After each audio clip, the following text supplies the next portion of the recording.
Welcome to HFY Sci-Fi Stories. Don't forget to like and subscribe so you don't miss new stories. The transport shuttle plummeted through Mara 4's suffocating mists, its metal frame protesting as colossal vines clawed against the hull. Sergeant Colin Reed, arms folded, gazed out from the reinforced viewport, his expression a mask to casual observers. The verdant jungle below pulsed with unseen dangers, capable of consuming machinery and secrets alike. Yet to him, it was a balm compared to sterile training chambers and lifeless simulations. The wilderness offered brutal honesty. It simply demanded comprehension. As the shuttle doors hissed open, a wave of cloying heat and decaying plant life flooded the senses. The landing pad was a mere island of cleared earth, braced by synthetic planks. Surrounding it, silver modular pods stood in stark regimented formation, eerily pristine and silent. Each identical unit pulsed faint signals into space from its antenna array. More quarantine outpost than thriving settlement, Colin thought. He hefted his worn duffel bag, stepping onto the damp platform where his boots sank slightly. A tight knot of Velian colonists approached, their slender forms clad in gray biosuits, their movements fluid and cautious. Their skin possessed a pearly lavender sheen under the filtered sunlight, and their sharp features bore the calm impassivity of a race valuing intellect over emotion. Leading them was Administrator Carroll, a tall Velian male whose dark spots along his cheek ridges signaled age and rank. He offered a subtle inclination of his head. "Sergeant Colin Reed, welcome to Velara 4. I hope your passage was tolerable?" "Adequate," Colin responded, his voice a low rumble. "Let's dispense with formalities. Brief me on the situation." Carroll blinked twice, a gesture suggesting slight astonishment, and then turned wordlessly. The colonists parted, permitting the human to pass through. Colin didn't pause for an escort. He followed the sharp scent of disinfectant and artificial freshener toward the closest pod, marked Colony Operations. Inside, a glacial chill and harsh lighting prevailed. Every surface shone with a cleanliness that hinted at dread rather than hygiene. Screens displayed environmental readings, atmospheric saturation, fungal expansion forecasts, predatory animal routes. No personal artifacts, no colors, just data. Carroll entered, activating a holographic display. "The last 2 months have brought us unbearable losses. 6 souls gone. 4 were taken by the savage wilderness, victims of brutal wildlife attacks. The other 2, they succumbed to poisoning. And the scanners, our supposed protectors, failed to alert us to the danger. The insidious spread of mycotoxin variants throughout our sustenance weighs heavily." Colin faltered, the term a stranger on his tongue. "Low." He scrutinized the data, then his gaze drifted beyond the shimmering wall to the vibrant, pulsating jungle. Its breath, a symphony of unseen insects, and the deep-throated call of some colossal creature, echoed even within these walls. "How often do you venture outside the protective barrier?" he questioned. Carroll adjusted her posture. "Only when absolutely critical. Reconnaissance drones navigate the terrain. Direct interaction is kept to a bare minimum after evaluations." Colin's expression hardened. "You're sequestered." Carroll's eyes sharpened. "We prioritize vigilance." "Same," Colin muttered, already pivoting away, the jungle's oppressive humidity swallowing him as he emerged from the sterile colony.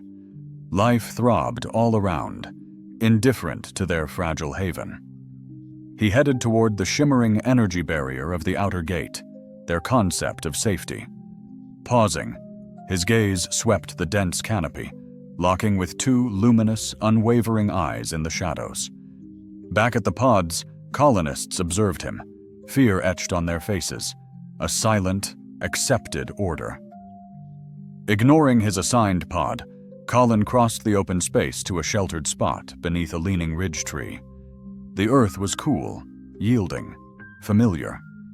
From his duffel, he retrieved collapsible poles, a tarp, and survival tools, swiftly erecting a makeshift shelter, open to the elements, a simple fire pit defined by stones. The colonists watched from the clearing's edge, murmuring. A young Varelian woman with jade markings ventured closer. "You reject the allocated shelter?" she inquired. "Unnecessary," Colin replied, never pausing his work. "Here I can sense what approaches." She frowned. "Here? What is here?" "Life," he responded simply. She retreated. As dusk settled, Colin fashioned a cooking station from gathered wood and woven vines. He coaxed a fire to life with flint and steel, rejecting synthetic starters. It wasn't performance, but focus, restraint, connection. When the flames finally crackled, shattering the silence, the colonists recoiled, some fleeing entirely. Alone, Colin grilled dried protein, mixing it with a bitter, tested leaf paste from the jungle's edge. Safe enough. As night descended, the jungle grew. The alien landscape pulsed with strident cries, guttural roars echoing, sounds so alien they defied terrestrial comparison. Yet Colin found solace, eyes closed, immersed in the soundscape, each tone charting a new path in his mind. Fearless, he was connected. One lone colonist, a slender male with stooped shoulders, perhaps still young, lingered nearby. Colin turned toward him and said, "If curiosity stirs you, sit." The Varelian hesitated, then cautiously approached and knelt by the fire. Flickering light danced across his face, accentuating the nervous lines etched around his eyes. "This diverges from protocol," the alien murmured. "Indeed," Colin replied. "This is about survival, commencing when we recall our place within this world, not above it." The colonist's gaze flickered toward the pods where others observed. Colin remained silent. He offered a warmed strip of protein across the flames. The alien accepted it, scrutinized it, sampled it. His eyes widened, not from the taste, but from bewilderment. It brought no pain, no malady.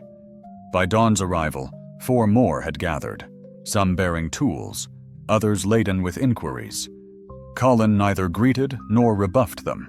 He merely existed, and that alone was enough to spark change. Mara 4 had not rejected the colonists.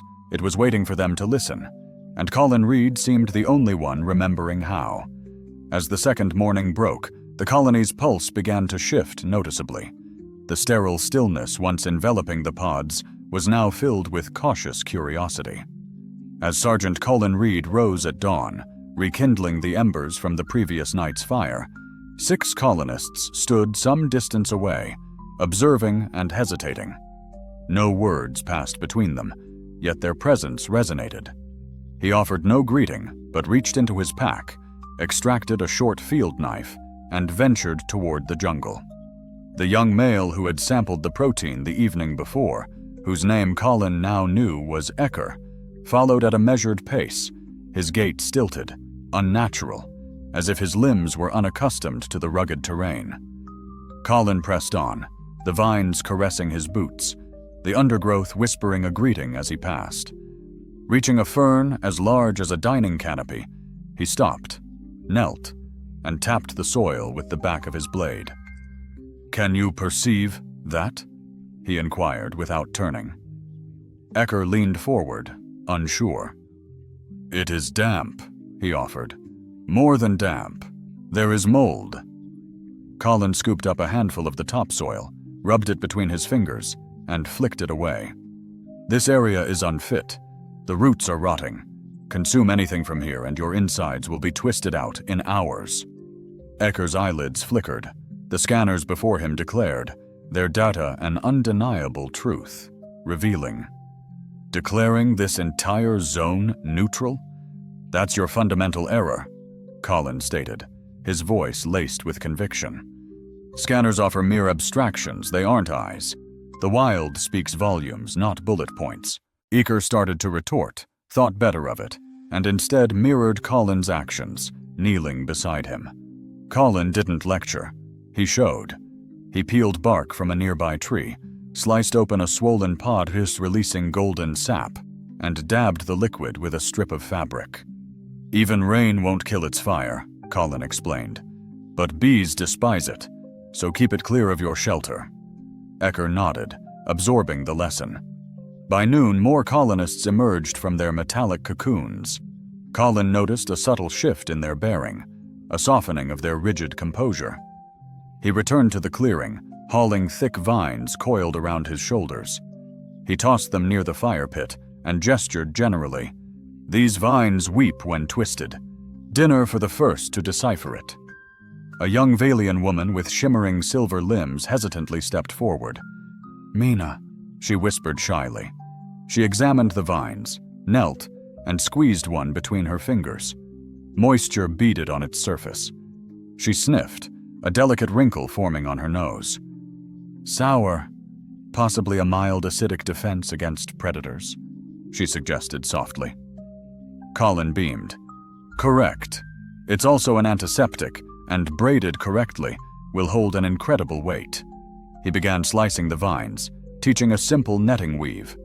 Eshar and Mina observed, Mina's fingers initially trembling, then gaining confidence. As dusk painted the sky, the net was finished, and 4 more colonists sat on rough-hewn stumps encircling the fire.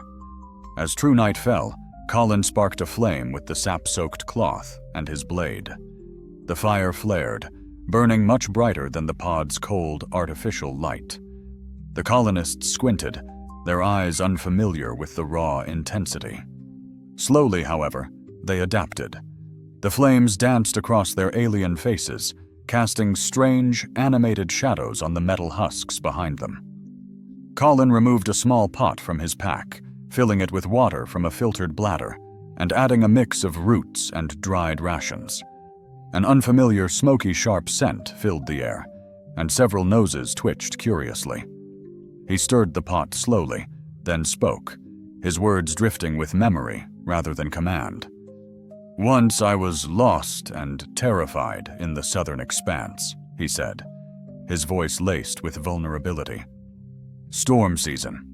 3 days, no food, no shelter, just my pack and a flint.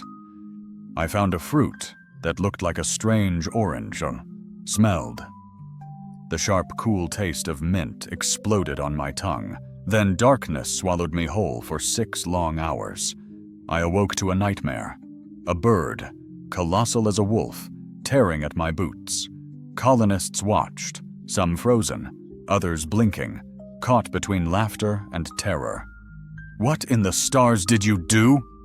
Ekkar's voice held disbelief. Colin, unfazed, stirred the stew, then delivered a swift kick to the creature's beak. It fled, screeching, undoubtedly embellishing the tale for its young. A silence hung heavy, then fractured by laughter, not the polite kind, but something raw and genuine. Mina, clutching her knees, asked softly, "Why did you go alone?" "Because nobody else would," I said, my voice flat. And sometimes, surviving means standing alone. Thought settled over them like a blanket. When the stew was ready, Colin served it in bowls crafted from thick leaves, sewn with fire-hardened fiber. Crude, but functional. They tasted cautiously, then devoured it. The flavor wasn't spectacular, but it was theirs, earned, not dispensed. A new feeling filled the air. An elder Varelian, Drex, silent until now, pointed at the stack of wood near the fire. That log, it's from a sound tree. The hollow grains, they carry resonance. Colin simply nodded. Interesting. Drux, drawn in, selected a branch and gently tapped it against a flat stone, a resonant tone echoing through the air. He shortened the stick and struck again, the note rising higher. A primal rhythm took shape, slow and steady. A colonist began clapping, a syncopated beat joining the pulse. Another followed. Colin simply sat back, observing as the night transformed.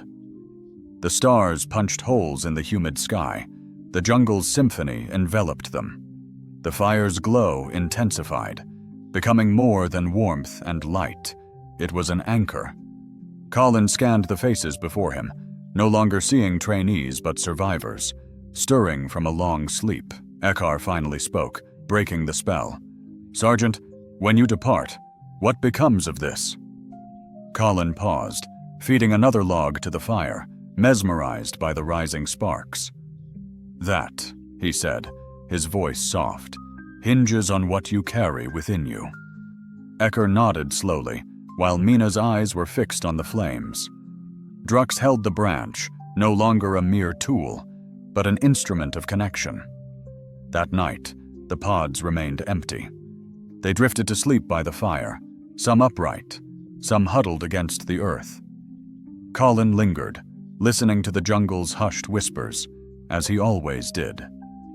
Mara 4 wasn't to be conquered, but understood. Acknowledgement hung heavy in the air, and for the first time since arriving, Colin felt a flicker of hope, a sense that perhaps he wouldn't be alone in understanding what was to come.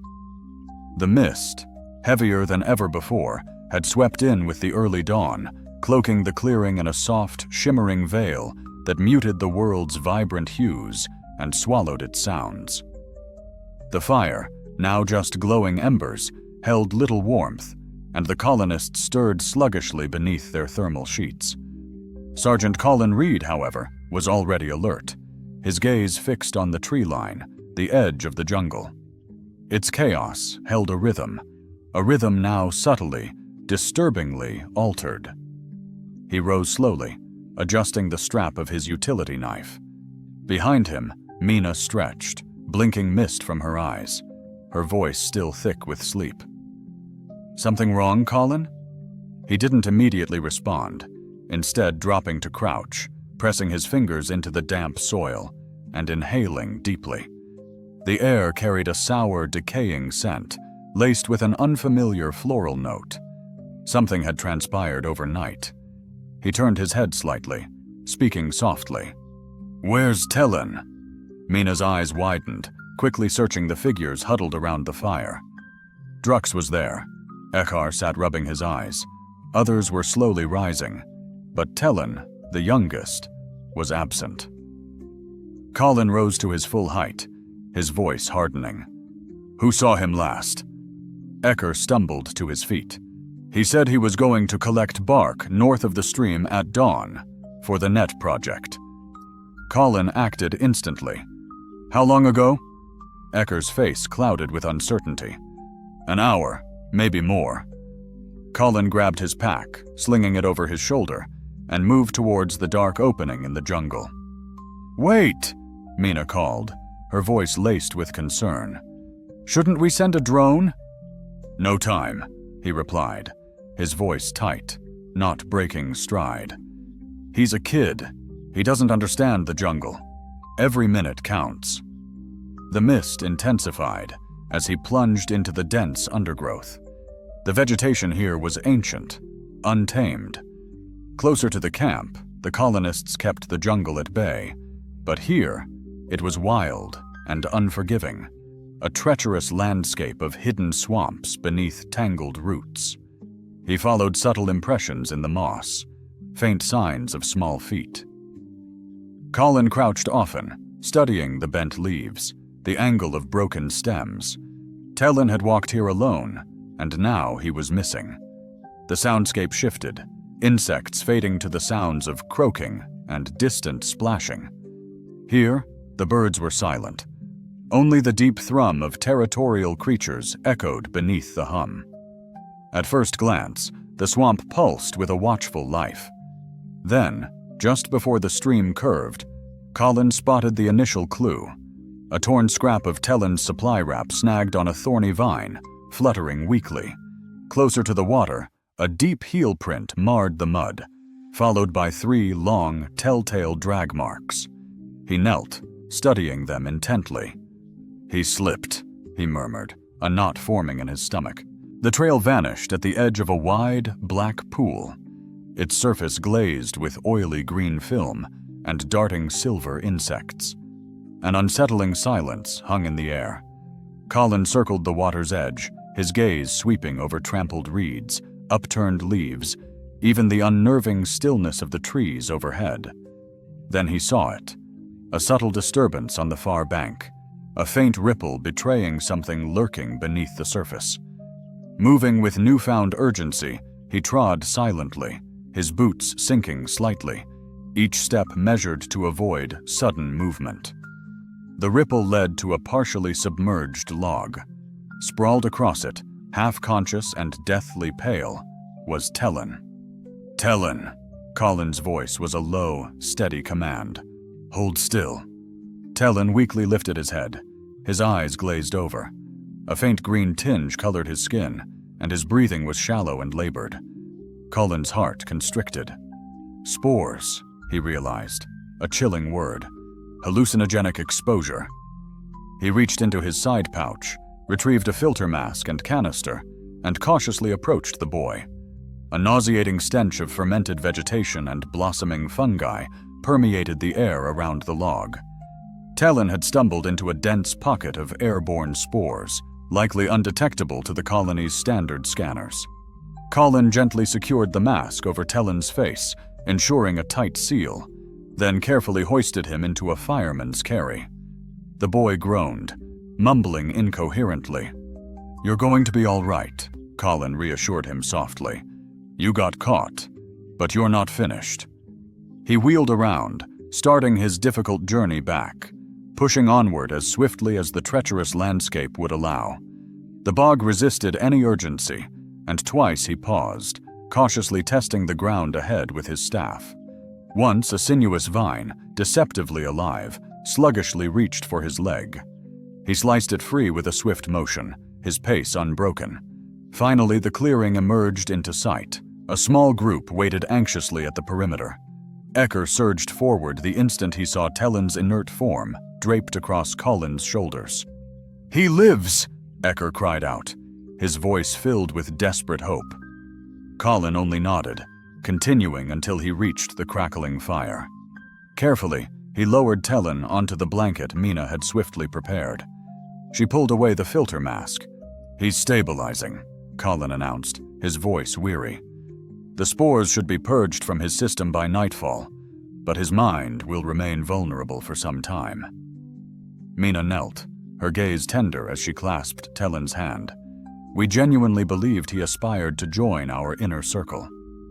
Colin knelt, drawing close, whispering. His heart yearned for belonging. That yearning is what truly counts. Nearby, Duck's voice dropped, a stark reminder of mortality. He could have died. Colin didn't soften it, and he still could have, had someone not seen. His gaze swept across the group. "Don't presume someone else is watching. You are the shield against oblivion. Every glance matters." Silence fell, not of guilt, but of a dawning awareness. Colin had spoken of survival, but now they'd glimpsed its fragile face, embodied in one of their own. Tellen stirred, a faint groan escaping his lips as his eyes fluttered open, finding Colin first. Confusion clouded his gaze, then recognition bloomed. He strained to speak, but Colin raised a hand. "Conserve your strength. Your actions spoke volumes." A weak smile flickered across the boy's face. Enough. Later, as the fire crackled and the aroma of cooking food filled the air, Colin witnessed a change. Colonists gathered in pairs, sharing skills, sharpening sticks, practicing knots. Ecker meticulously tracked everyone's whereabouts hourly. Tellen, leaning against a log, sipped broth, observing them all with a newfound respect. His eyes met Colin's, filled with silent gratitude. He didn't need to speak. Colin stood, arms crossed, gazing at the stars shimmering through the jungle canopy, the air unusually clear. The jungle had tested them. One had faltered, but not broken. This was a lesson beyond words, an unforeseen trial by fire, its roots now firmly planted. As dawn painted the sky, an unusual hush fell, deeper than the jungle's usual silence. The mist lifted early, and the air felt cleansed, almost celebratory. Near the clearing's edge, Colin watched Mina assist Ecker with the foraging packs. Tellen, still pale, sat alert beside Drux, who carefully sharpened a tool. The embers of last night's fire glowed, a steady heartbeat of orange. A shift had occurred, palpable in the air between the colonists, a softening of boundaries. Their movements, their shared glances, spoke of a newfound understanding. It was time, he resolved, to nurture this bond, to nourish it. He walked to the clearing's center and set down his equipment beside the fire. With a deliberate thump, he deposited his satchel. "Plans have shifted," Colin declared, his tone measured. "Forget drills, forget lessons. Today, we hunt." Ecker's gaze lifted, questioning, seeking sustenance or a memory. The colonists shared a glance, a ripple of apprehension. Mina instinctively adjusted the strap across her shoulder. Colin gestured towards the north ridge, where dense trees wove a tapestry of deep emerald shade. "Beyond those termite mounds lies a spring-fed haven, teeming with resources. Fruits, roots, fish, if you possess the knowledge." Drus's brow furrowed. The drones marked that region as unstable. A wry smile played on Colin's lips. "Precisely why we're traveling on foot." By mid-morning, they advanced in single file, Colin leading, his knife parting vines and ferns. Ecker followed, a coil of rope slung over his shoulder. Mina clutched her foraging journal, and Drus carried a makeshift spear. Joma and Lear brought vital water filters and gathering tools. Tellen remained behind, recovering in the clearing. The trail to the glade was unforgiving. The terrain sloped downward, the ground treacherous with slick mud. Once they doubled back when Colin detected subtle ripples in the moss, signs of predators lurking below. After 2 arduous hours, the emerald shade began to thin, light filtering through the trees, revealing a clearing ahead, a breathtaking sanctuary. The glade overflowed with life, laden fruit dangling from thorny branches. Translucent flowers kissed the edge of a shimmering pool. Small silver fish darted among lily-like paths. The air vibrated with buzzing insects. Mina approached a bush bearing bulbous red pods. Gently, she pressed one until it burst, revealing a thick white paste. She sniffed it cautiously, then dabbed a trace on her wrist. No reaction. She met Colin's gaze, who offered a curt nod. "Slice it thinly, roast quickly, overcook it, and it becomes bitter." Drus called from the pool's edge, holding a flat plant with roots resembling cork. "This one floats," he exclaimed, releasing it to drift on the water's surface. Colin crouched near the pool, cutting a thin, spiked reed. He displayed it to the others. "Cut the tip, and you get clean liquid, but only once. After that it becomes septic. Don't be greedy." For 2 hours, they harvested, Colin demonstrating how to weave vines into nets for catching fish, anchored with small stones. Ecker devised a double-hook snare, surprising even Colin. Mina unearthed a red-leafed fern. When dried and crushed, it yielded a spice powder with a sharp citrus note. Their pouches swelled with provisions when there, their packs overflowing, hands stained with the earth's vibrant sap and clinging soil. They trudged back. Each step was slower, yet the burden on their backs felt less like a weight, more like a victory. The sun, a molten coin sinking behind the trees, cast long, amber shadows as they reached the familiar fire pit. Tellen, his eyes wide with undisguised awe, observed their return from his lounging spot. "What is all that?" he breathed. Colin knelt beside the fire, revealing a fish, still glistening and fresh. "Dinner," he announced, "and not fabricated in a dispenser." Quiet exhilaration hummed in the air as preparations began. Mina, with focused precision, arranged the roots according to their pungent intensity. Arka deftly pierced the fish with sharpened sticks, positioning them over a frame constructed above the crackling flames. Drux meticulously layered fern leaves, forming natural trays beneath the protein strips. Colin orchestrated it all, adjusting the heat, shifting angles, and sprinkling pinches of powdered bark and crushed seeds. No questions were asked, only rapt attention was given. The fire crackled with increasing fervor, as if sharing in their excitement. Soon, unexpected fragrances danced through the air. Sweetness, salt, smoke, and spice intertwined. The captivating aromas lured even the most skeptical colonists from their pods. Heads emerged, feet shuffled forward, and a murmur of conversation began to rise. When the food was ready, Colin, instead of serving, stepped back and gestured toward Mina. "Your call," he said. She blinked, nodded, and began distributing portions.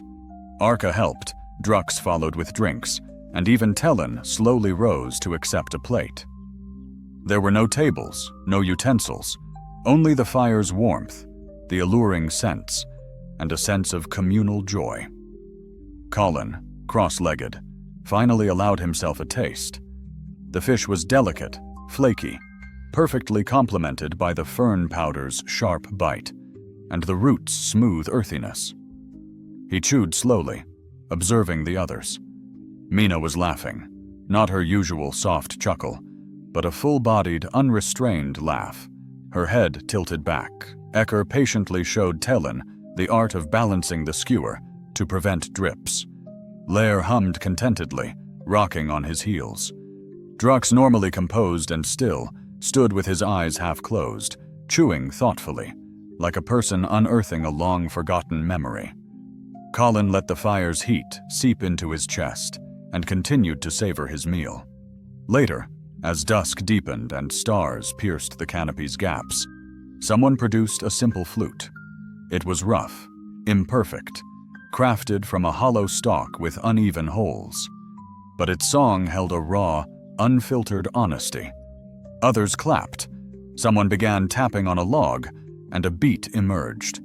A song, primitive and new, arose, wordless, yet undeniably expressive. Colin, for once, didn't participate. He simply listened. It wasn't about Colin anymore. An elder colonist, someone who'd never spoken to him directly, approached. Her voice, though unwavering, was soft. "We came here thinking it was just about survival," she murmured. "But you showed us we were never truly alive until now." Colin gazed at the awakening stars, a breath escaping his lips. "Living," he replied, "begins with remembering." Firelight and the intoxicating scents of the jungle swirled around them. A smile touched her face as she rejoined the circle. That night, no one sought refuge in the sterile pods, not from fear, nor mere curiosity, but from choice. The jungle whispered around them, no longer a threat, but a backdrop to something human, something whole. And for the first time in years, Colin felt complete. The message arrived just as dawn painted the sky. Colin, on his usual morning patrol near the western barrier, was admiring Mina and Ecker's living wall. The interwoven vines, heavy with dew, held firm. He knelt, gently adjusting a sagging section, when his comm crackled to life. "Extraction shuttle inbound. ETA 4 hours. Prepare for debrief." The voice was emotionless, pre-recorded protocol. Colin stared at the blinking icon, then silenced the device. Calm settled around him, deceptively. The jungle throbbed with nascent life, birds flitting through the canopy, insects dancing in the light, a distant bark echoing the rising sun. Life continued its rhythm. He turned back towards the camp, his steps heavy, his boots dragging in the dirt. He found them already stirring. Drux meticulously sliced bark into strips, while Lear and Yoma hauled buckets of spring water towards the fire. Mina guided Tellin's small hands, patiently teaching him knot tying. Ecker spotted Colin first, a flicker of concern crossing his face. "What is it?" he asked, setting down a coil of rope. Colin didn't answer immediately. He walked to the center of the clearing, dropped his pack beside the fire, and announced without preamble, "I'm leaving today." The words hung in the air, heavy and unexpected. Mina's hand stilled. Tellen looked up, bewildered. Yoma froze, water sloshing from her bucket. Drux was the first to speak. "Leaving? For how long?" Colin met his gaze. "For good." An immense silence descended. Even the jungle seemed to hold its breath. Only the crackling fire dared to break the quiet. Finally, Tellen spoke, his voice small. "But you can't." Colin turned towards him. "It isn't my decision." Ecker stepped forward. "You could." "I've already exhausted my allotted leeway," Colin stated, a mission scheduled to conclude in 2 weeks. Mina frowned deeply. "We aren't prepared." "You simply haven't grasped that fact yet," Colin countered. JMA dropped his bucket, entering the circle. "What if we appealed?" "Based on what?" Colin inquired. "Central Command won't approve a plea filled with feelings," Drux said, his tone resolute. "Then we ground it in reason." Colin chuckled faintly. "Go ahead. The shuttle's coming regardless." He sat by the embers, removing trackers from his boots and rucksack, opening his journal. Silence descended. Some resumed their duties, but the earlier pace was shattered, words now stillborn. Even Tellen's usually lively expression bore a weight heavier than bewilderment. Midday brought the visual distortion of the descending shuttle. Its arrival was eerily quiet, its engines silenced as it landed precisely on the perimeter. The hatch hissed open, revealing a stoic pilot, clipboard in hand. Colin straightened, slinging his lighter pack over his shoulder. Ecker stepped forward. "Wait." Colin stopped. Ecker glanced back at the group, then turned back. "You shifted everything." Colin shrugged. "That was never my intention." "But you did," Ecker insisted. "And now we want you to remain. Not as a drill sergeant or a warrior, as one of us." Mina joined Ecker. "Please." Drux, rarely demonstrative, stepped forward, nodding once. Even the pilot shifted uncomfortably, glancing at the group uncertainly. Colin scanned their faces, his gaze settling on Tellen. The boy moved closer. "You said memory is survival. If you leave, we lose a part of what we've become." Something tightened in Colin's chest, a dormant emotion he'd long suppressed. The shuttle stood silent. "I don't dictate assignments. I'm bound by orders." "What if you defied them?" Tellen asked, the impossible question hanging in the air. Colin turned to the pilot. "Contact command. Request an indefinite reassignment. Civilian advisory capacity." The pilot hesitated. "Outside mission parameters." "I know," Colin replied. "Transmit it anyway." The pilot began to protest, then closed his mouth, touching the comm. Removing his helmet, a gesture of profound resignation, he pivoted, retreating into the shuttle's dimness. Collins, with a sigh that seemed to carry the weight of worlds, lowered his pack once more, then ambled back toward the comforting fire. His steps were deliberate, each movement imbued with a quiet steadiness. The air remained hushed, absent of triumphant cries or fanfare, just a collective, unspoken exhalation of gratitude. That evening, the flames danced higher, casting elongated shadows that painted the clearing with warmth. Silently, a car wove the compelling tale of the Venite once again, each telling deepening its significance. Mina, inspired, conjured a novel delicacy from the dried citrus bark, its aroma filling the air with subtle sweetness. Tellen proudly displayed a skillfully fashioned sling, cobbled together from discarded tent straps, a testament to ingenuity.